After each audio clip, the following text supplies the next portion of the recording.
The world of professional wrestling is filled with incredible main event matches that leave fans on the edge of their seats. However, the 10 matches we will be talking about in this list stand out as the most disastrous in WWE history, whether due to poor storytelling, lackluster performances, or controversial finishes. These matches failed to live up to the expectations of fans and critics alike. While wrestling is a form of entertainment that is bound to have its ups and downs, the hope is always that the main event matches will be the highlights of the show. Unfortunately, that was not the case with these 10 matches. These matches left fans disappointed and longing for something more. Welcome to Honor Wrestling Club, and in today's video we will be looking at the 10 worst main events in WWE history. However, before we get on with the list, do you want to make sure that you're not left disappointed and longing for something more? Then be sure to like this video and give us a subscribe. It really does help out the channel and keeps us motivated to create more exciting content for you beautiful people. Now then, I'd like to welcome you to the club, and let's crack on with the list with number 10, the Royal Rumble match 2015. The Royal Rumble match is always a highly anticipated by wrestling fans around the world. It's a chance for surprise returns, incredible athleticism and intense rivalries.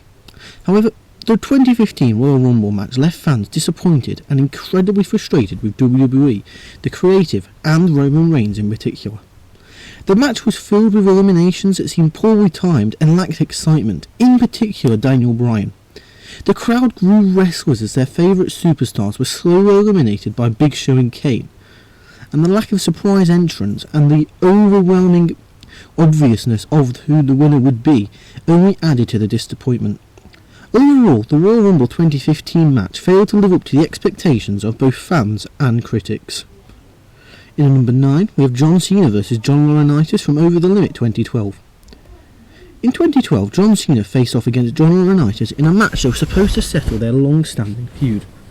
However, the match was anything but exciting. Both Cena and Laurinaitis seemed to lack chemistry, which resulted in a slow-paced and uninteresting bout.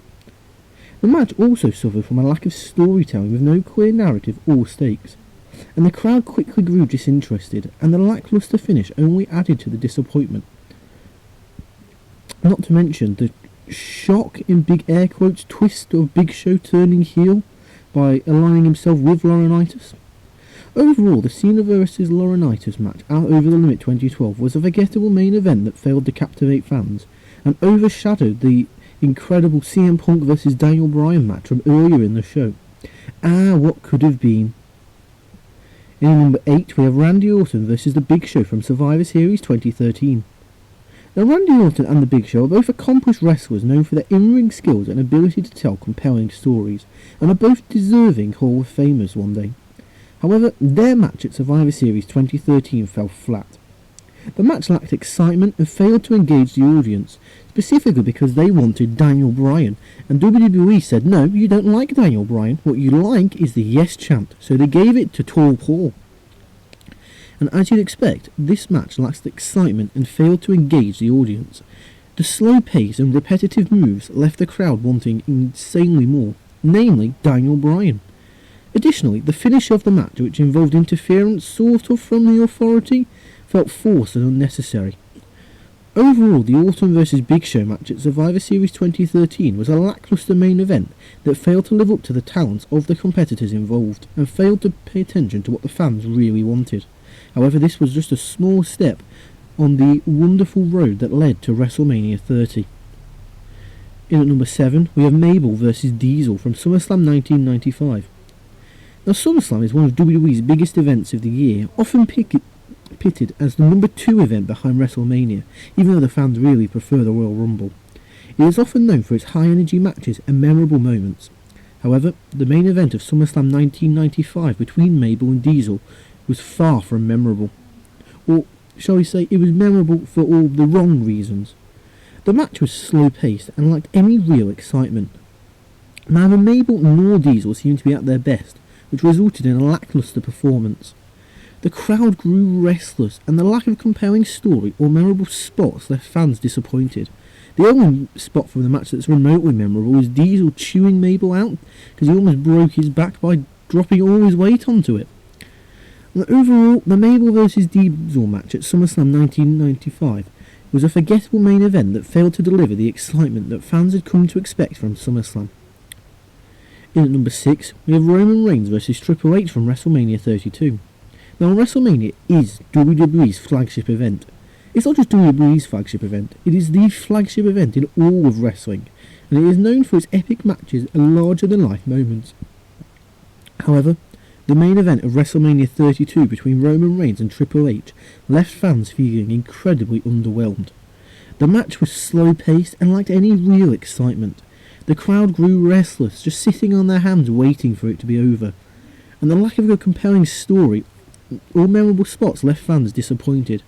The only pop of the match was Stephanie McMahon getting speared, and other than that, it slowly dragged on for 27 minutes until the finish of the match was which was the most inevitable thing in the world, saw Roman Reigns winning the WWE Championship, which was met with a lukewarm response from the crowd.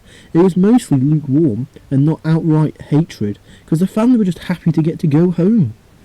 Overall, the Reigns vs Triple H match at WrestleMania 32 was a lackluster main event that failed to live up to the grandeur of WrestleMania. And what's even worse is that the previous 2 years' main events have been brilliant, with the Daniel Bryan triple threat and then the heist of the century. What a fall from grace. And at number 5, we have the Men's Royal Rumble match from Royal Rumble 2022. Now, the Royal Rumble match is always a highlight of the wrestling calendar. As we discussed earlier with the 2015 Royal Rumble, fans eagerly anticipate surprise entrances and exciting eliminations. However, the Men's Royal Rumble match at Royal Rumble 2022 failed to deliver on these expectations in a huge way. The middiest Royal Rumble of all time lacked any real surprises, with no major returns or really shocking moments other than Johnny Knoxville, which was already announced, Bad Bunny showing up at number 27, which was at least exciting. He did very well when he was there. Shane McMahon and the mix-up over his entrance with Randy saying he ain't going out there to Shane's music. And the action itself in the match was also incredibly lackluster, with few memorable spots or standout performances. And then when Brock came in and won the match literally 2 minutes later, it just served to pile on top of the crap that was the 2022 Men's Royal Rumble match. The women's match wasn't much better and also probably deserves a spot on this list. But man alive, what a disappointment the Men's Rumble match at Royal Rumble 2022 was. It failed to capture the excitement and the thrill of the previous years. Even the Pandemic Rumble was better than this. In number 4, we have DX vs the Brothers of Destruction from Crown Jewel 2018. DX and the Brothers of Destruction are legendary teams in WWE history, known for their iconic battles and intense rivalries, and they rightfully sit in the WWE Hall of Fame. However, their match at Crown Jewel 2018 failed to live up to even the low expectations that fans had after watching these men slip more and more into dadhood. They brought poor Shawn Michaels out of retirement for this incredibly slow-paced match that lacked the energy and intensity that fans had come to expect from these two teams. The crowd grew disinterested as the match went on for almost half an hour, and the lack of a compelling story, and the only memorable moment being Kane having his mask ripped off, it just left fans incredibly disappointed. Overall, the DX vs Brothers of Destruction match at Crown Jewel 2018 was an incredibly lackluster main event, and it failed to capture the magic of their previous encounters, and served as a grotty little epilogue for Shawn Michaels, after he had one of the perfect send-offs in wrestling. In number 3, we have Hulk Hogan vs Psycho Sid from WrestleMania 8. Now, Hulk Hogan and Sid are both wrestling legends, known for their larger-than-life personalities, and, shall we say, incredible for the time in ring abilities. However, their match at WrestleMania 8 failed to live up to the hype. Firstly, this match should have been Hulk Hogan vs Ric Flair. What are you playing at, WWE? However, we won't talk about that for now. That's been talked about a lot, so we'll just complain about what this match actually is. It was incredibly slow-paced and lacked any real excitement, with the crowd going restless, and the lack of a compelling story or memorable spots left fans incredibly disappointed. And the finish of the match was met with a lukewarm response from the crowd, as Papa Shango missed his cue, which led to a botched DQ sort of count-out ending to WrestleMania. What? The Warrior pop after the match is incredible, and it is nice to see Warrior. even though it would just be for a cup of coffee because he'd be gone again months later. And overall, the Hogan vs Sid match at WrestleMania 8 was a lackluster main event that failed to deliver what fans had come to expect from WrestleMania. Although in a way, it sort of served as a fitting send-off to Hogan, as following his loss to Warrior at WrestleMania 6, it would just sort of epitomise the word disappointment in wrestling, wouldn't he? In number 2, we have The Undertaker vs Goldberg from Super Showdown 2019.